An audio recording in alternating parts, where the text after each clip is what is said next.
Apesar de não ter sido formado na academia, ele se auto-intitula filósofo, mas também tem os títulos de jornalista, astrólogo aposentado, quase teólogo e polemista por excelência. Por isso, talvez os detratores o chamam por títulos menos nobres, como bestalhão.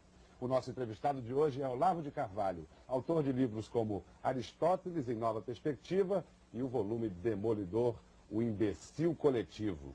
Olavo, muito obrigado por estar aqui com a gente.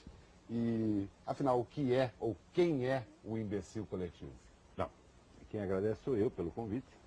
E quanto ao imbecil coletivo, em parte somos todos nós. Se trata de um fenômeno coletivo. Não se trata de individualizar este ou aquele imbecil em particular. Aliás, até a definição do imbecil coletivo é essa, né? Quer dizer, que é uma coletividade de pessoas até de inteligência superior, mas que no exercício da sua função inventam um jeito de fazê-la de modo imbecilizante, que rebaixa o nível geral, né, da produção intelectual, apesar da qualidade dos indivíduos isoladamente. Né? Então, essa expressão imbecil coletivo, a inspiração para ela foi aquela definição do Gramsci sobre consciência individual e consenso coletivo? Isso mesmo. O imbecil, esse título, imbecil coletivo, é uma paródia do intelectual coletivo, de Antônio Gramsci. Porque para Antônio Gramsci, o sujeito do conhecimento não é eu, você ou um outro indivíduo concreto em particular. É uma entidade abstrata, que é o partido, entre aspas. Mas o partido também não significa só os indivíduos que estão inscritos no partido. Significa todos que pensam dentro da atmosfera da ideologia gramsciana. Não é isso? Então, esse pensamento coletivo, ele se caracteriza, a meu ver, pela total irresponsabilidade. Né? Porque é o sujeito indefinido. Ele nunca pode ser cobrado. Né? E isso aí se impregnou de tal maneira, né, nos meios culturais brasileiros, que até pessoas que nunca pensaram em Antônio Gramsci são um pouco contaminadas por esta coisa.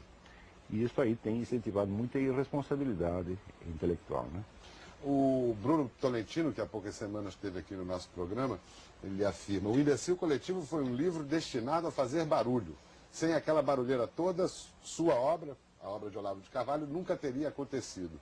O senhor concorda com essa definição? Porque esse mesmo argumento também pode ser usado por adversários que dizem: não, o senhor só escreveu isso para aparecer.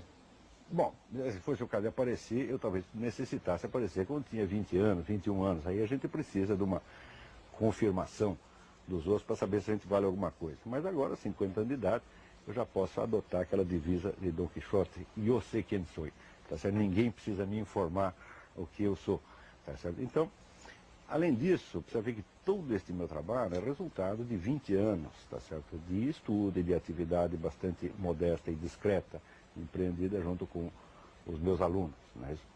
Foi só depois de todo esse período, por assim dizer, de incubação e de elaboração interior que eu achei que tinha cacife, tá certo, para colocar as minhas opiniões em público. Exatamente ao contrário do que faz a maioria aqui, porque o Brasil é um país de gênios jovens. Todo mundo aos 19 anos aqui é gênio, né? E depois, chega aos 30, já é um idiota perfeito.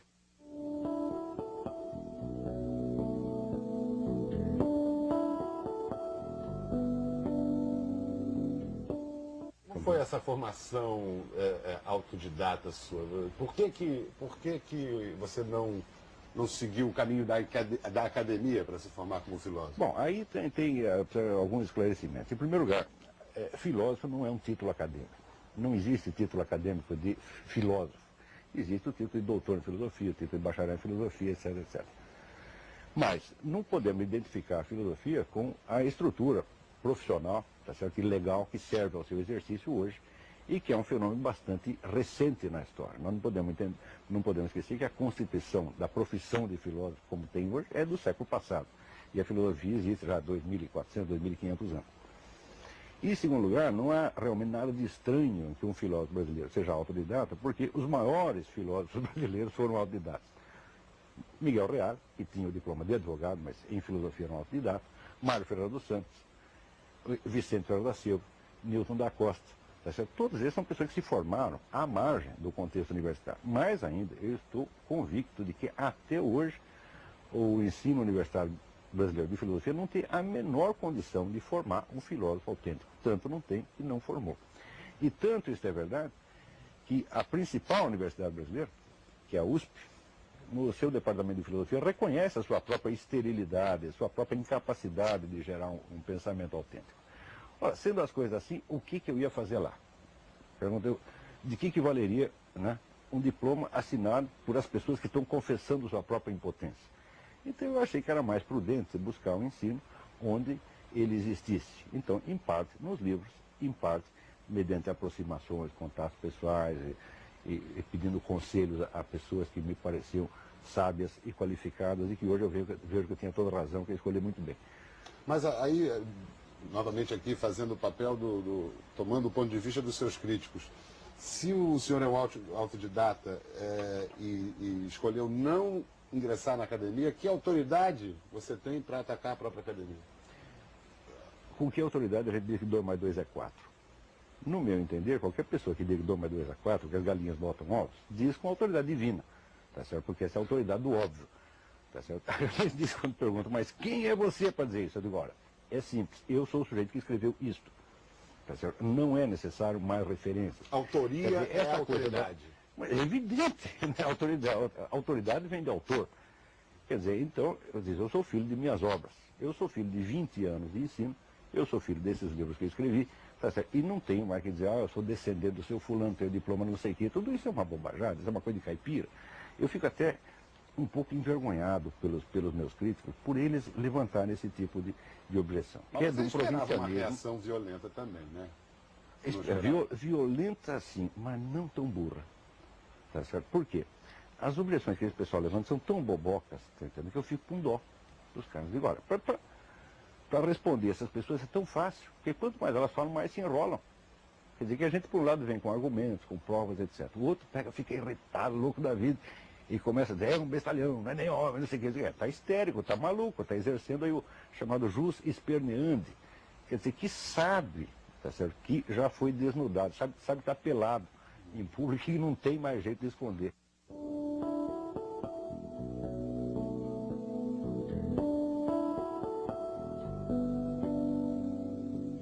No programa aqui tem sempre um momento que é chamado, quase sempre, direito de resposta. Já que nós falamos da palavra bestalhão, que foi usada pelo Muniz Sodré, vou reproduzir o que ele disse e aí você tem o direito de resposta.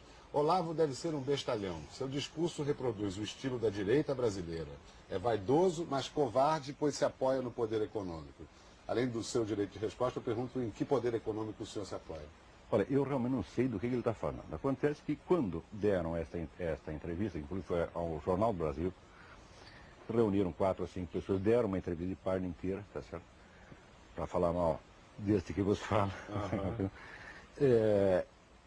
Daí enviei uma carta, resposta ao Jornal do Brasil. A carta não foi publicada. Quer dizer, vendo o meu direito de resposta violado, desrespeitado, eu pedi à faculdade da cidade, que era a própria editora, tá certo? Que me pagasse um espaço no Jornal do Brasil para eu responder. Tá certo? Então, isso não é uso do poder econômico. O poder econômico tem essas pessoas que têm sempre a imprensa à sua disposição. Eu, como não tenho, fui obrigado a pedir esse favor que, gentilmente, a faculdade da cidade me fez, né, de ceder esse espaço. Quer dizer, isso prova. Os caras estão tentando se fazer de coitadinhos, como se fosse oprimidos por um poder econômico. Na verdade, se ler minha declaração de renda, vão chorar, vão ficar com dó de mim. Eu não posso garantir que não tem nada a invejar, nenhum desses. Agora pegando então aqui, prosseguindo nessa crítica do Muniz Sodré. Eu não posso garantir que não tem nada a invejar, nenhum desses. Agora pegando então aqui, prosseguindo nessa crítica do Muniz Sodré. Você é de direita? Olha, eu não falo de direita, eu direita de Deus Pai, Todo-Poderoso, no juízo final, espero, tá entendendo? Agora, se é direita ou esquerda aqui, não me interessa. Me interessa é em cima e embaixo. Tá certo? No tempo em que quem estava no poder era a direita, eu estava na esquerda, tá certo? Como crítico. Tá certo? Agora eu acho que a esquerda está no momento de ascensão. Tá certo? Então eu automaticamente passo a olhá-la com olhos críticos. Tá certo? A esquerda está no momento de ascensão? Ah, sem sombra de dúvida. No momento que a alternativa socialista sofreu um colapso no mundo inteiro? Sem sombra de dúvida. Isso aconteceu no mundo inteiro, mas eu não duvido que a esquerda aqui no Brasil, ela tem uma grande esperança de que isso aqui seja a terra onde vai haver um renovo, um renascimento. Eu acho essa esperança maluca, mas eu creio firmemente que eles têm essa ideia, né? E que tem um poder muito grande hoje, a gente vê sobretudo nos meios de comunicação, na universidade.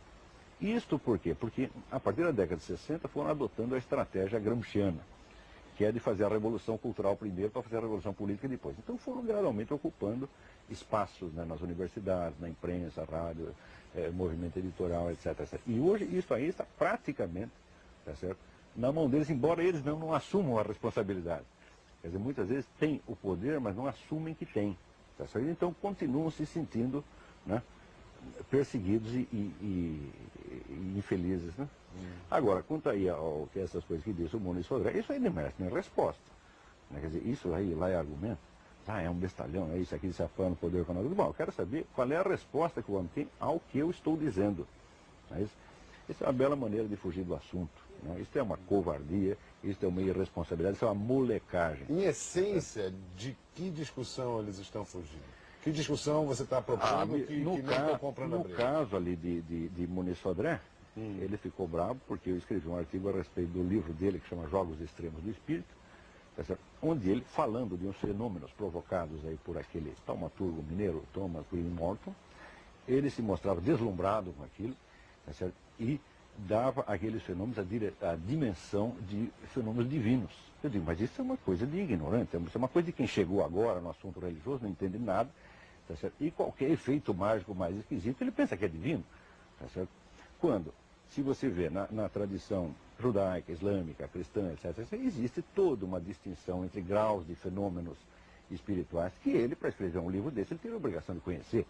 Tá certo? Então, o que eu estou dizendo ali é que ele simplesmente, em matéria religiosa, é um apedeuta, um palpiteiro, entendeu? E você começou... Isso eu disse e reafirmo, tá certo?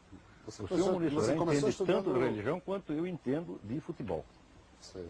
E você começou estudando religiões comparadas, não foi? Esse foi o primeiro interesse que eu tive na vida, e é até hoje um grande interesse. Eu me lembro aqui da frase do Riobaldo, do Grande Sertão, que religião está aí para desendoidecer a gente. E por isso, quanto mais religiões, melhor. Mas eu também acho isso. Eu também acho exatamente isso. Eu acho que a multiplicidade de religiões, tá certo? Sobretudo essas grandes religiões universais, longe de ser um argumento contra a religião, é um argumento a favor. Tá certo? Ela mesma é um milagre. Tá certo? A hora que você começa a aprofundar um pouco o que é o judaísmo, o que é o islamismo, e você vê a imensa maravilha desses edifícios, tá certo?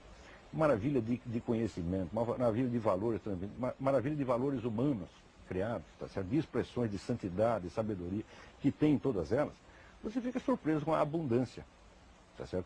E longe da gente aspirar que todas as religiões se unifiquem numa só, não, deixa assim como está, porque está muito bom, né? Então a gente pode concluir daí que a psicanálise não está na área de suas atividades preferidas ou método de pensamento, porque a psicanálise, em uma definição grosseira, é adversária da gente. Não, eu acho que nenhuma explicação redutivista pode dar conta. Agora, quanto ao Dr. Freud, assim, o Dr. Freud tem um conhecimento muito precário a respeito dessas religiões, tá certo? Primeiro, nós observa que um verdadeiro conhecimento a respeito das religiões, fora o judaísmo e o cristianismo, é uma coisa recente no Ocidente. E só começa no século XX, entendeu? Né? Então, geralmente, quando o sujeito olha o islamismo, o hinduísmo, ele olha com olhos judaico-cristãos e não entende. Já faz uma salada miserável. Quanto ao Dr. Freud, tá certo? Ele evidentemente vê as coisas com olhos de um judeu renegado, um judeu que abandona o judaísmo, tá certo? E que tem todo aquele ressentimento, aquela maluquice toda. Né? E eu acho que é muito injusto. Isso é a visão sartriniana de Freud também. Né? Sim, sem dúvida. E eu acho que ele é muito injusto com a religião de Moisés. Tá certo? Ele procura rebaixar e dar algumas explicações inteiramente absurdas, como o assassínio ritual do pai como origem da religião, quando isso representa exatamente o fim da religião. Né? Isso, inclusive, é mencionado no meu livro Jardim das Aflições, tem uma explicação mais minuciosa a esse respeito, então eu remeteria o leitor, né, a esse livro, porque aqui não teria condição de aprofundar isso aí. Mas, de modo geral, a explicação psicanalítica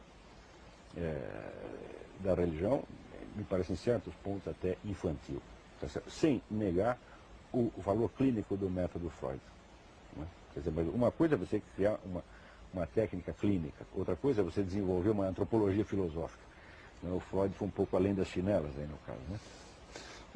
Na filosofia aristotélica da cultura, a introdução à teoria dos quatro discursos, Na verdade, uma observação é que, com toda essa polêmica, talvez alguns leitores se afastaram do seu livro porque isso virou uma brigalhada, Mas né? esse era o propósito, quer dizer, na medida onde as pessoas têm reações de baixo nível, elas enganam o leitor, porque o leitor vai pensar que o livro também é de baixo nível. Tá certo? E isso eu não duvido nem mesmo que tenha sido premeditado. Quer dizer, que é uma velha técnica, tá certo, de argumentação, não retórica, mas heurística. Heurística é a arte da discussão sacana, discussão desonesta. Uhum. É uma técnica heurística, tá certo, você insultar o adversário e fazer acusações que você sabe que são injustas, tá certo? Justamente para melar, né, A possibilidade de reflexão melar, séria sobre o assunto. exatamente. E essas pessoas apelaram abundantemente a esse recurso.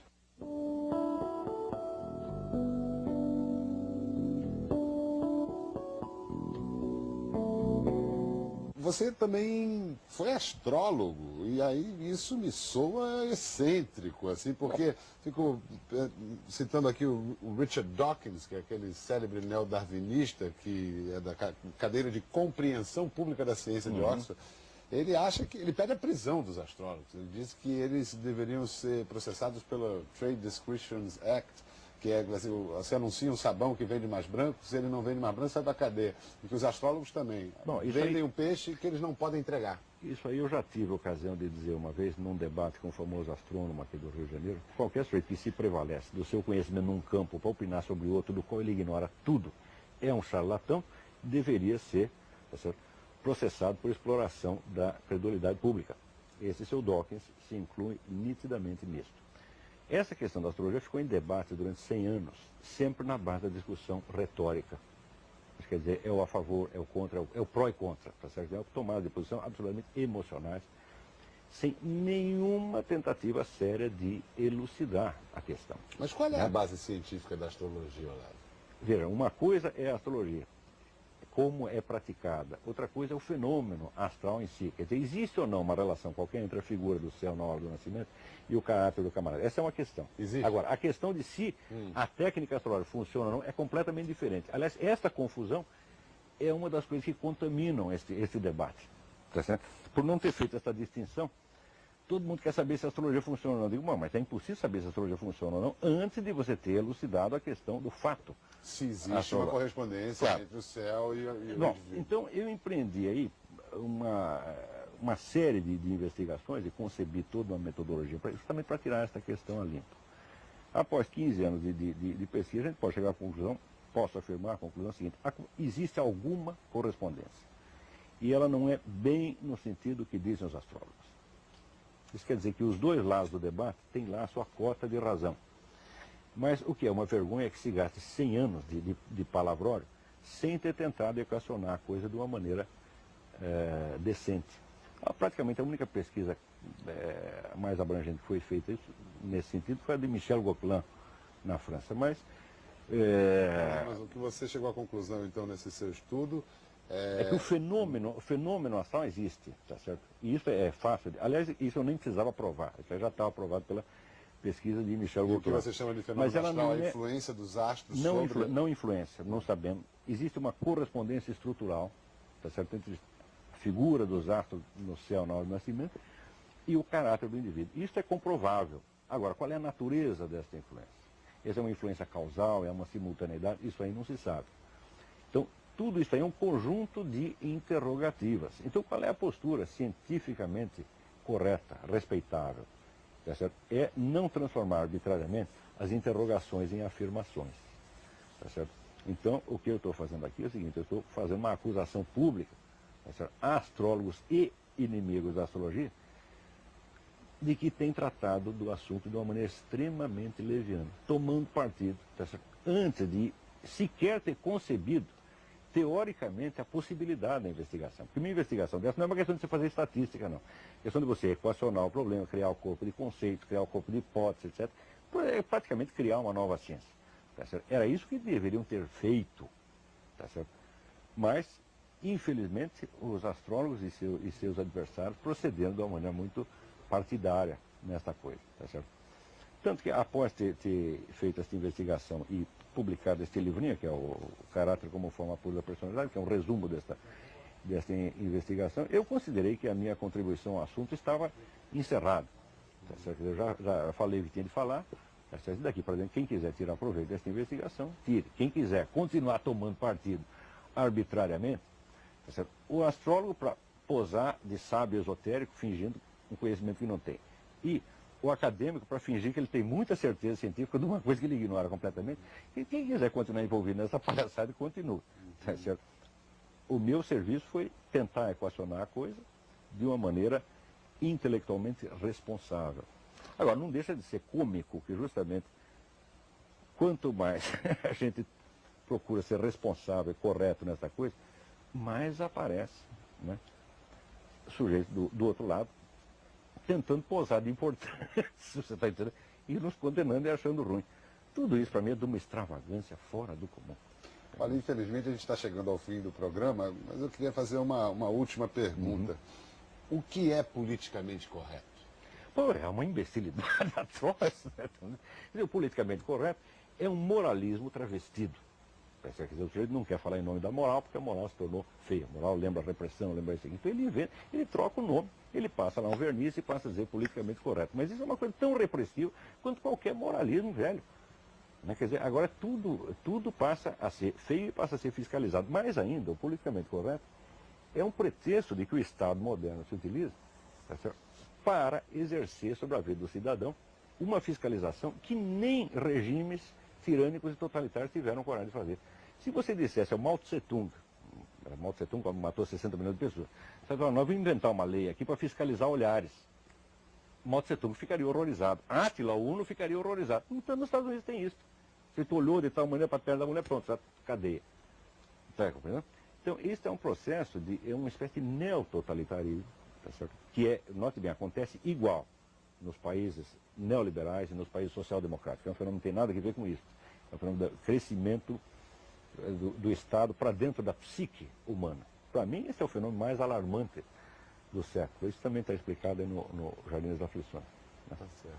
Muito obrigado, Olavo. Foi um prazer e espero revê-lo em breve. O prazer foi todo meu. Muito obrigado.